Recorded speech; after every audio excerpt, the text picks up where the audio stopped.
नमस्कार, DD news में आपका स्वागत है। मैं हूं चंद्रशेखर जोशी और मेरे साथ हैं मेरे सहयोगी शरद मुद्गल। तो आइए शुरुआत करते हैं और सबसे पहले आपको दिखाते हैं इस वक्त की हेडलाइंस। पीएम की अध्यक्षता में कैबिनेट बैठक में 2 अहम फैसले। आर्थिक मामलों की मंत्रिमंडलीय समिति ने कर्नाटक आंध्र प्रदेश के बीच तीसरी और चौथी रेल लाइन के निर्माण को दी मंजूरी। केमिकल इंडस्ट्रीज के विस्तार को भी हरी झंडी। केंद्रीय मंत्री जेपी नड्डा, केंद्रीय मंत्री जितेंद्र सिंह और सीजेपी के प्रतिनिधियों के बीच बैठक। सीजेपी ने सरकार के सामने रखी 3 प्रमुख मांगें। सरकार कर रही है प्रस्तावों पर चर्चा।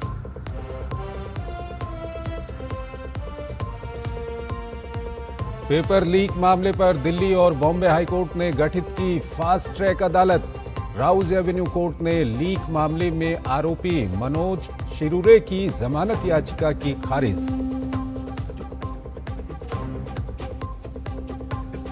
मॉनसून सत्र का 5वां दिन भी हंगामे की भेंट चढ़ा। सदन सोमवार सुबह 11 बजे तक के लिए स्थगित। राज्यसभा में राष्ट्र गौरव संशोधन विधेयक पेश। गतिरोध के बीच सरकार का विधायी एजेंडा जारी। और भारत रोमानिया साझेदारी को नई उड़ान। राष्ट्रपति द्रौपदी मुर्मू ने बुखारेस्ट में भारत रोमानिया बिजनेस फोरम में दिया बड़ा संदेश। व्यापार, निवेश और सहयोग पर भारत का फोकस।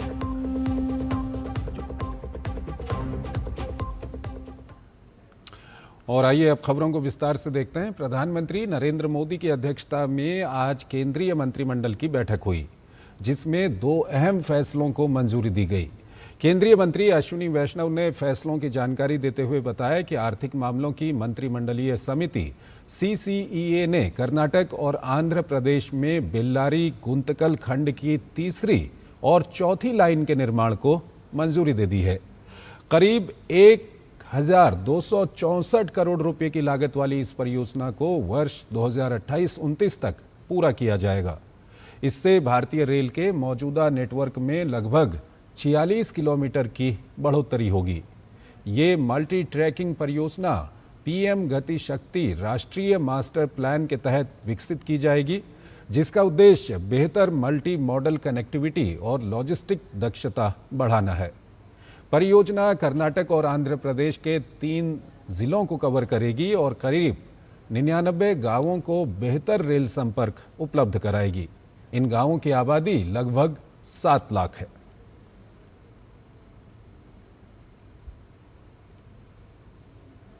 आज माननीय प्रधानमंत्री श्री नरेंद्र मोदी जी ने कैबिनेट में 2 बहुत बड़े फैसलों को अनुमति दी है।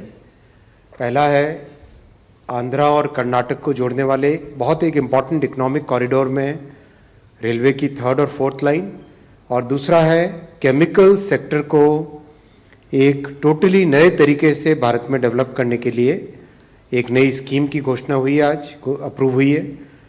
और केमिकल भी सेमीकंडक्टर की तरह एक फाउंडेशनल इकोनॉमी है, फाउंडेशनल इंडस्ट्री है, इसलिए बहुत इंपॉर्टेंट था इस इंडस्ट्री के लिए एक नए तरीके से सोचना। पहला प्रोजेक्ट है जो अगर आप देखें कर्नाटका और आंध्रा को जोड़ने वाली ये लाइन आज अप्रूवल हुआ है गुंतकल से Bellary 3rd and 4th line, और उसके आगे फिर होसपेट से Hubli 3rd and 4th line का ऑलरेडी डीपीआर अंडर प्रिपरेशन है। अगली खबर की ओर आपको लिए चलते हैं। सीजेपी प्रतिनिधिमंडल के साथ बैठक के बाद केंद्रीय मंत्री जेपी नड्डा ने बताया कि सीजेपी ने अपनी 3 प्रमुख मांगें और परीक्षा सुधार से जुड़े 5 सुझाव सरकार के सामने रखे हैं। जेपी नड्डा ने कहा कि सरकार इन प्रस्तावों पर चर्चा करेगी और कल दोपहर फिर से सीजेपी के प्रतिनिधियों से मुलाकात कर उन्हें सरकार के विचारों से अवगत कराया जाएगा। तो काफ़ी महत्वपूर्ण ये बैठक हुई है और सीजेपी की ओर से जो मांगें रखी गई हैं उन मांगों पर विचार करेगी सरकार, और उसके बाद कल सरकार इस पर सीजेपी को अपना जवाब सौंपेगी। बातें सौहार्दपूर्ण वातावरण में हुई और कई दृष्टि से उन सारी बातों पर हर तरीके से चर्चा हुई। उनकी मुख्यतः 3 डिमांड थी और 5 सुधार के दृष्टि से परीक्षा में सुझाव हुए।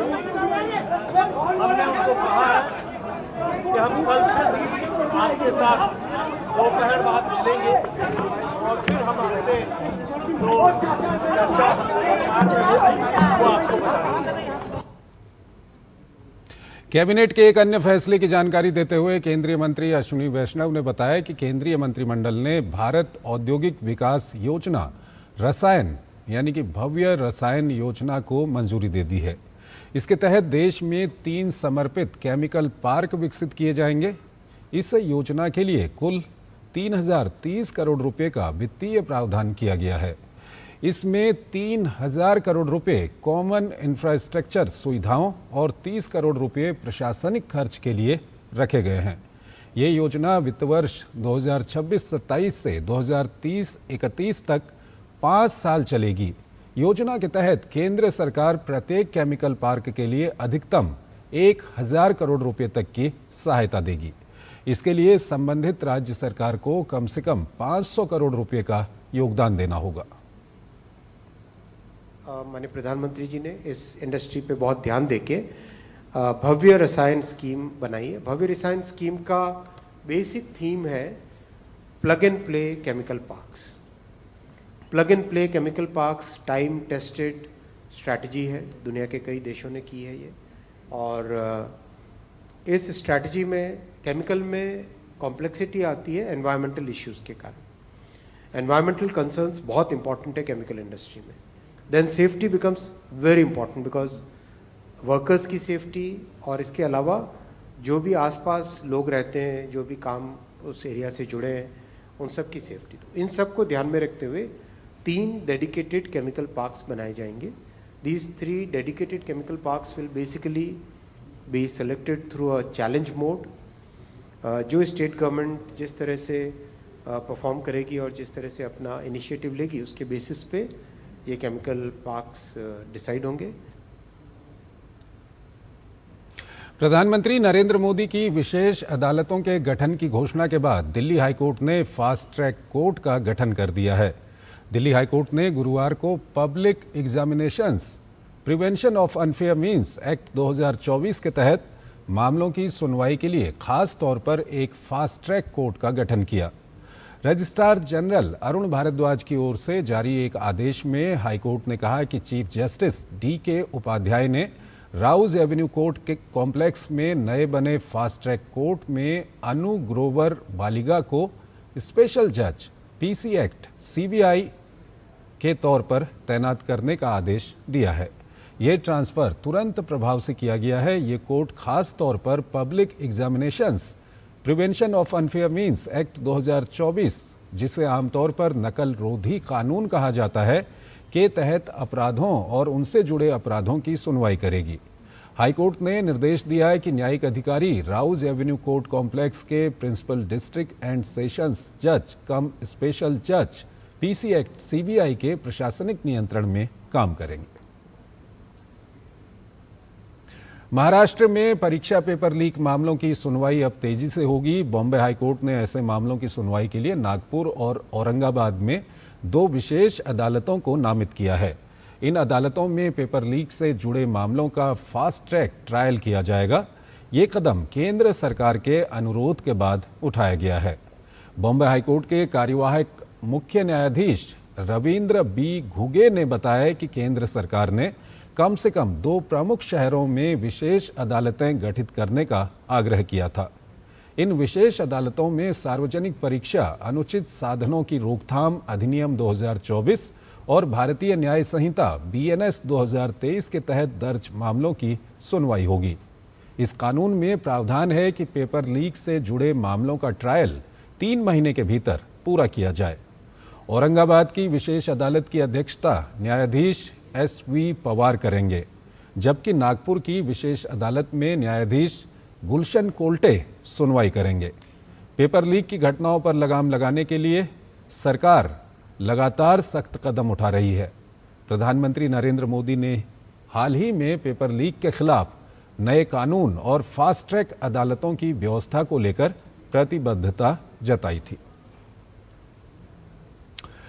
दिल्ली में 21 जुलाई को प्रधानमंत्री के आधिकारिक आवास के बाहर हुए प्रदर्शन को लेकर अब कानूनी और संवैधानिक बहस तेज हो गई है। देश के विभिन्न राज्यों के सैकड़ों अधिवक्ताओं ने इस पूरे घटनाक्रम को लेकर देश के मुख्य न्यायाधीश को एक विस्तृत प्रतिनिधित्व सौंपा है, जिसमें दावा किया गया है कि कांग्रेस नेता राहुल गांधी, कांग्रेस अध्यक्ष मल्लिकार्जुन खड़गे, प्रियंका गांधी वाड्रा, समाजवादी पार्टी प्रमुख अखिलेश यादव समेत कई सांसद बिना पूर्व अनुमति या अधिकृत स्वीकृति के प्रधानमंत्री के आधिकारिक आवास के बाहर एकत्र हुए। अधिवक्ताओं का कहना है कि ये क्षेत्र अत्यंत संवेदनशील और हाई सिक्योरिटी जोन है, जहां किसी भी प्रकार की अनाधिकृत सभा सुरक्षा और कानून व्यवस्था के दृष्टिकोण से गंभीर चिंता का विषय हो सकती है।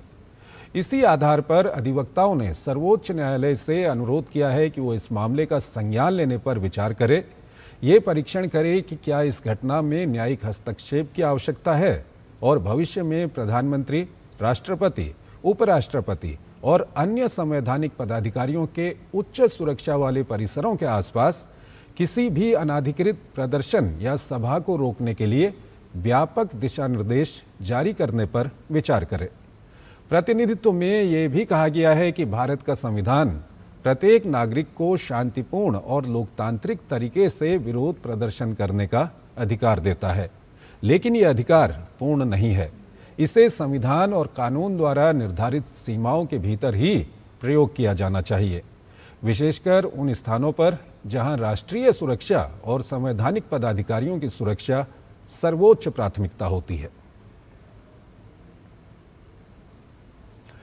नीट पेपर लीक मामले में दिल्ली की राउज एवेन्यू कोर्ट ने मुख्य आरोपियों में शामिल डॉक्टर मनोज शिरूरे की जमानत याचिका को खारिज कर दिया है।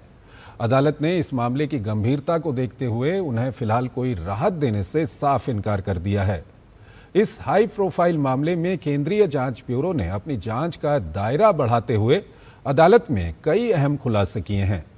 सीबीआई की जांच में सामने आया है कि डॉक्टर मनोज शिरूरे ने इस साजिश में बेहद अहम भूमिका निभाई थी। उन पर आरोप है कि उन्होंने आरोपी पीवी कुलकर्णी से केमिस्ट्री विषय के प्रश्न हासिल किए और उन्हें आगे लीक किया। जांच एजेंसी के अनुसार डॉक्टर शिरूरे ने इन लीक हुए प्रश्नों को सीधे तौर पर 3 छात्रों तक पहुंचाया था। और वहीं नीट पेपर लीक मामले से जुड़ी याचिकाओं पर आज सुप्रीम कोर्ट में सुनवाई हुई, जिसमें केंद्र सरकार ने अदालत को आश्वासन दिया है कि परीक्षा प्रणाली में व्यापक सुधार किए जाएंगे। सॉलिसिटर जनरल तुषार मेहता ने अदालत से कहा कि बच्चों का हित सर्वोपरि है और परीक्षा प्रणाली में सुधार की पूरी प्रक्रिया सरकार के सर्वोच्च स्तर की निगरानी में चल रही है। उन्होंने कहा है कि सरकार प्रश्न पत्र की छपाई से लेकर छात्रों तक पहुंचने की पूरी प्रक्रिया अदालत के समक्ष रखेगी। सुनवाई के दौरान सुप्रीम कोर्ट ने सरकार से कहा कि हलफनामे में ये भी बताया जाए कि क्या भविष्य में नीट परीक्षा को पूरी तरह कंप्यूटर आधारित बनाया जा सकता है। अदालत ने परीक्षा के डेटा की सुरक्षा, साइबर सुरक्षा की जिम्मेदारी और उसकी निगरानी की व्यवस्था पर भी जवाब मांगा है। कोर्ट ने कहा है कि सरकार ये भी बताए कि परीक्षा आयोजित करने वाली संस्था को कैसे मजबूत बनाया जाएगा, गवर्निंग बोर्ड की व्यवस्था क्या होगी और टेस्टिंग व्यवस्था को कैसे बेहतर बनाया जाएगा। मामले की अगली सुनवाई 3 अगस्त को होगी। तो नीट लीक मामले में सुप्रीम कोर्ट में सुनवाई हुई है। नीट याचिकाओं पर सुप्रीम कोर्ट में जो सुनवाई हुई है उसमें एसजी तुषार मेहता ने कहा कि बच्चों का हित सर्वोपरि है। अगली खबर की ओर आपको लिए चलते हैं। केंद्रीय मंत्री अर्जुन राम मेघवाल ने पेपर लीक मामले पर प्रधानमंत्री नरेंद्र मोदी के फैसले का स्वागत किया है। साथ ही उन्होंने विपक्ष से अपील की है कि वो पेपर लीक के मुद्दे पर राजनीति करने के बजाय सदन में चर्चा के लिए आएं, जिससे पूरी सच्चाई देश के सामने आ सके। कल जो प्रधानमंत्री जी ने निर्णय लिया कि पेपर लीक से संबंधित जो मामले अदालतों में लंबित हैं, चल रहे हैं, उनकी सुनवाई हम specially designated fast track court गठित करके करवाएंगे, जिससे डे टू डे बेसिस पे सुनवाई होगी, स्पीडी ट्रायल होगा और टाइम बाउंड इन्वेस्टिगेशन होगा, तो युवाओं को न्याय मिलेगा। ये बहुत बड़ा निर्णय है। हम तो विपक्ष से यही प्रार्थना करेंगे पुनः कि संसद की कार्रवाई को चलने दें, जिससे संसद में जो महत्वपूर्ण बिल हैं उन पे चर्चा हो सके। और अगर आप चाहते हैं पेपर लीक पे चर्चा सबसे पहले, तो वो भी हमारे संसदीय कार्य मंत्री किरण रिजिजू जी ने बोल दिया कि पेपर लीक पे भी चर्चा हम सबसे पहले कर सकते हैं। अब चर्चा का विषय है ना, तो कंडीशन क्यों लगा रहे हैं? चर्चा करिए और टोटलिटी में करिए। कितने राज्यों में पेपर लीक हुए और उस पर क्या क्या कार्रवाई हुई, कौन कौन लोग उसमें सम्मिलित थे, ये सब चर्चा करिए ना, देश के सामने आएगा। यही सरकार चाहती है। दिल्ली पुलिस ने सोशल मीडिया पर वायरल हो रही एक फर्जी खबर का खंडन किया है। इस खबर के बारे में हम आपको बाद में बताएंगे, लेकिन पहले यहां पर एक छोटा सा ब्रेक लेते हैं।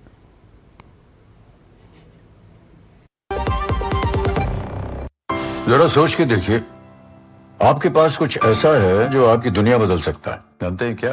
आपका अपना सोना। सोना क्या नहीं कर सकता? सोना आपको अपने सपनों का घर दिला सकता है, आपके बच्चों का भविष्य बना सकता है। सोना आपकी हर इच्छा पूरी कर सकता है। तो भारत की सबसे बड़ी gold loan NBFC Muthoot finance से गोल्ड लोन लीजिए और फिर देखिए सोना क्या नहीं कर सकता। मुथूट फाइनेंस, जहाँ विश्वास ही परंपरा है। कॉल कीजिए 1-800-313-1212। जब धरती चीर कर निकलता है लोहे का पत्थर और मिलता है मोंगिया के जोश से, फिर तपता है, पिघलता है और बनता है फौलाद। अब होता है सरिया सारी खूबियों के साथ। मोंगिया स्टील, मजबूत देश का मजबूत सरिया।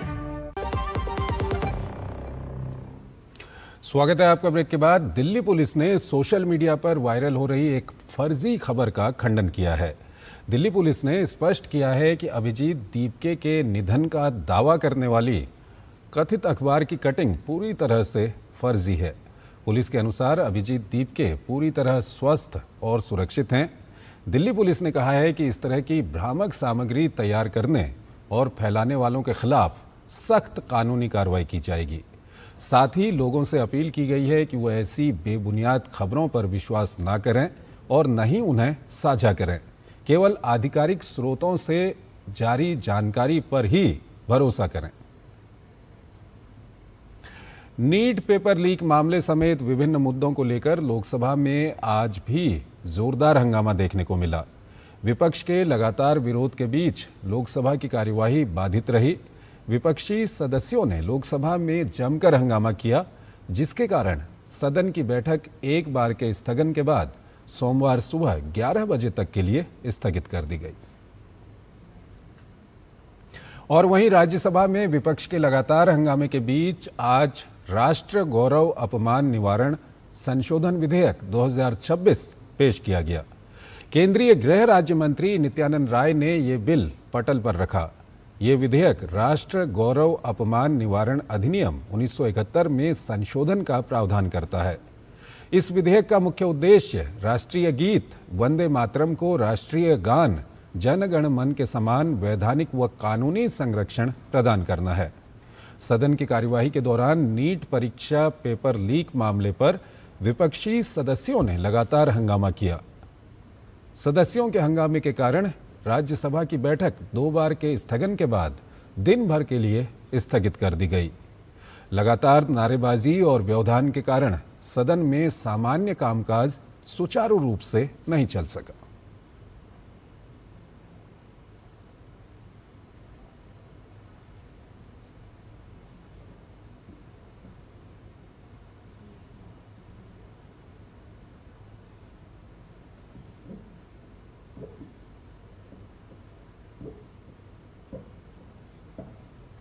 और इस वक्त सूत्रों के हवाले से एक बड़ी खबर आ रही है। केंद्रीय मंत्रिमंडल ने प्रश्न पत्र लीक के मामलों में कड़ी सजा का प्रावधान सुनिश्चित करने के लिए एक विधेयक के मसौदे को मंजूरी दे दी है। सूत्रों के अनुसार ये खबर आ रही है, आधिकारिक सूत्रों ने ये जानकारी दी है। और जैसा कि आप जानते हैं कि प्रधानमंत्री नरेंद्र मोदी ने बृहस्पतिवार यानी कि कल घोषणा की थी कि अगले हफ्ते संसद में एक विधेयक पेश किया जाएगा जिसमें प्रश्न पत्र लीक के खिलाफ सख्त प्रावधान होंगे। इस घोषणा के कुछ घंटे बाद मंत्रिमंडल ने मसौदे को मंजूरी दे दी है। सूत्रों के अनुसार ये खबर हमारे पास पहुंच रही है, आधिकारिक सूत्रों से ये खबर हमारे पास पहुंच रही है। सूत्रों ने बताया कि संसद भवन परिसर में प्रधानमंत्री की अध्यक्षता में हुई केंद्रीय मंत्रिमंडल की बैठक में प्रश्न पत्र लीक के मामलों में शामिल लोगों को मौजूदा कानूनों की तुलना में अधिक कड़ी सजा देने का प्रावधान करने के लिए एक विधेयक के मसौदे को मंजूरी दी गई है।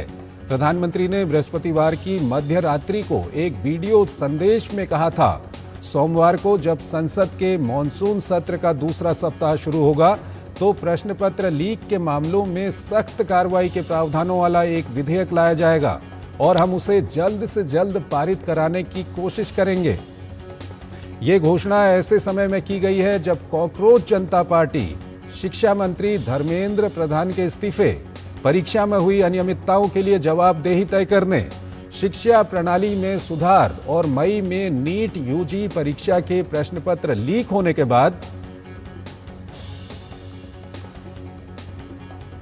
तो इस वक्त की ये बड़ी खबर है। ये सूत्रों के अनुसार एक खबर हमारे पास इस वक्त आ रही है और ये कैबिनेट में व्यापक चर्चा के बाद प्रस्ताव को मंजूरी दे दी गई है। विधेयक के मसौदे को मंजूरी दे दी गई है।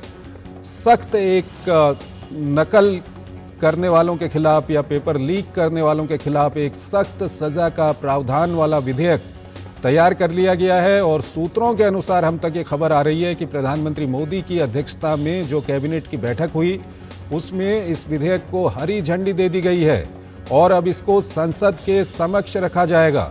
जैसा कि आप जानते हैं कि कल आधी रात में प्रधानमंत्री की ओर से एक वीडियो संदेश जारी किया गया था और उसमें ये वादा किया गया था कि आज कैबिनेट की बैठक में ये विधेयक इसको मंजूरी दी जाएगी। तो इस वक्त सूत्रों के आधार पर हमको ये खबर मिल रही है, आधिकारिक सूत्रों से ये खबर मिल रही है कि इस विधेयक को मंजूरी दे दी गई है। और आइए अगली खबर की ओर आपको लिए चलते हैं। संसद में नीट पेपर लीक मुद्दे पर बहस को लेकर सरकार और विपक्ष आमने सामने हैं।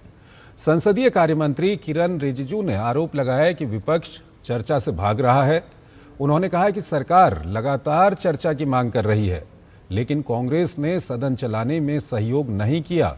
रिजिजू ने कहा कि राहुल गांधी खुद सदन में मौजूद थे और उनसे तुरंत चर्चा शुरू कराने की अपील की गई, लेकिन विपक्ष की ओर से सकारात्मक पहल नहीं हुई। उन्होंने जोर देते हुए कहा कि इसे राजनीतिक रंग नहीं दिया जाना चाहिए। 5 दिन तक पार्लियामेंट में नीट एग्जाम पेपर लीक को लेकर के चर्चा नहीं कर पाए। हम तो आज भी फिर से अपील किया है। तो अभी जो महत्वपूर्ण निर्णय कैबिनेट ने लिया है उसका ब्रीफिंग हमारा आईएनबी मंत्री जी ब्रीफिंग करेंगे। हमने आज भी राहुल गांधी जी खुद सदन में थे तो हमने कहा कि आप बहस तुरंत शुरू कराइए। अब तो कांग्रेस पार्टी ने दिखा दिया कि वो बहस में इंटरेस्ट नहीं है। एक्चुअली प्रोटेस्ट करने वालों का जो सबसे प्रमुख चेहरा है सोनम वांगचुक जी, उन्होंने भी अनशन तोड़ के अपने बात रख दिया कि अब चर्चा होना चाहिए। मेरे ख्याल से अब इसको राजनीतिकरण करके फायदा नहीं है। हम लोगों को ठोस कदम कैसे उठाना चाहिए छात्रों का भविष्य के लिए, इस पे ध्यान देना चाहिए। राष्ट्रपति द्रौपदी मुर्मू ने अपनी रोमानिया यात्रा के दौरान बुखारेस्ट में आयोजित भारत रोमानिया बिजनेस फोरम को संबोधित किया। इस कार्यक्रम में रोमानिया के राष्ट्रपति निकोसो डैन, प्रधानमंत्री इली बोलोजान सहित दोनों देशों के उद्योग एवं व्यापार जगत के प्रमुख प्रतिनिधियों ने भी भाग लिया। बिजनेस फोरम में भारत और रोमानिया के बीच व्यापार, निवेश और आर्थिक सहयोग को और मजबूत बनाने पर जोर दिया गया। इस अवसर पर दोनों पक्षों ने आर्थिक संबंधों को नई ऊंचाइयों तक ले जाने और आपसी विकास के लिए मिलकर काम करने की प्रतिबद्धता व्यक्त की। कार्यक्रम को संबोधित करते हुए राष्ट्रपति द्रौपदी मुर्मू ने कहा कि भारत आज दुनिया की सबसे तेजी से बढ़ती अर्थव्यवस्था है। सरकार ने निवेशकों के लिए व्यवसाय सुगमता और निवेश को बढ़ावा देने के लिए कई अहम नीतिगत सुधार लागू किए हैं। आज भारत ने नवीकरणीय ऊर्जा, डिजिटल प्रौद्योगिकी, सूचना प्रौद्योगिकी, दूरसंचार, ऑटोमोबाइल, फार्मास्यूटिकल्स और जैव प्रौद्योगिकी जैसे क्षेत्रों में उल्लेखनीय उपलब्धियां हासिल की हैं। India is today one of the world's fastest growing major economies. Our economic growth is driven by sound microeconomic fundamentals, a vibrant entrepreneurial ecosystem, a large and skilled workforce, and sustained commitment to reforms. India is undergoing a remarkable transformation, emerging as a global leader in technology, innovation, and sustainable development, and experiencing significant success in sectors like renewable energy, digital technology, information technology, telecom, auto and auto components, pharma and biotechnology, space and fintech. तो इस bulletin में फिलहाल इतना ही। आप बने रहिए DD news के साथ। नमस्कार।